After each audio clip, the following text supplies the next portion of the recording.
بسم اللہ الرحمن الرحیم. پیارے پیارے بچوں، آپ میں سے کبوتر کس نے دیکھا ہے؟ اچھا، ماشاء اللہ.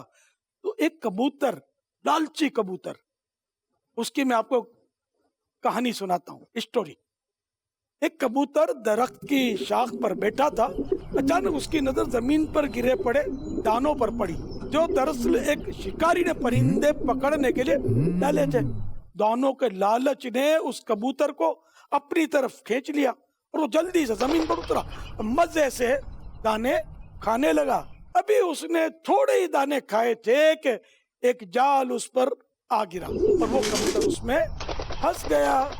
اللہ پیارے بچوں، پھر کیا ہوا؟ ہے نا، پھنس گیا نا وہ.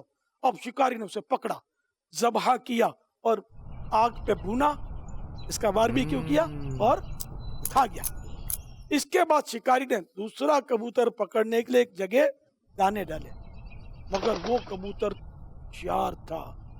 وہ سمجھ گیا کہ کوئی مسئلہ ہے، تو خطرے کو پہچان کر دانوں کے لالچ میں نیچے نہیں اترا، بلکہ وہ کبوتر پتہ ہے کیا کیا؟ وہ جنگل کی طرف اڑ گیا اور اس طرح وہ شکاری کے جال میں پھنسنے سے بچ گیا.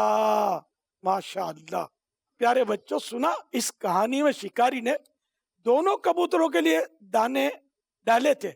پہلا کبوتر لالچ میں آ کر بغیر سوچے سمجھے کھانے کے لیے نیچے اتر پڑا اور جال میں پھنس گیا، جبکہ دوسرے کبوتر نے خطرہ دیکھ کر دانوں کی لالچ نہیں کی، جس کی وجہ سے اس کی جان بچ گئی. تو پیارے پیارے بچوں، پتہ چلا کہ لالچ بری بلا ہے.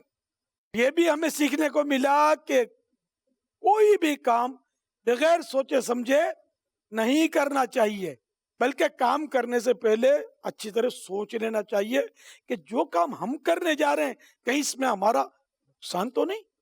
صلو علی الحبیب صلی اللہ علیہ محمد. یہ اور اس طرح کی دوسری کہانیاں دعوت اسلامی کی مجلس المدینۃ العلمیہ، جو کہ اسلامک ریسرچ سینٹر، اس کے ایک شعبے بچوں کی دنیا نے بچوں کے لیے مرتب کی ہیں. آپ یہ کہانیاں مکتبۃ المدینہ سے طلب کیجئے. صلو علی الحبیب صلی اللہ علیہ محمد. بچوں کا مدنی چینل آ گیا، بچوں کا آ گیا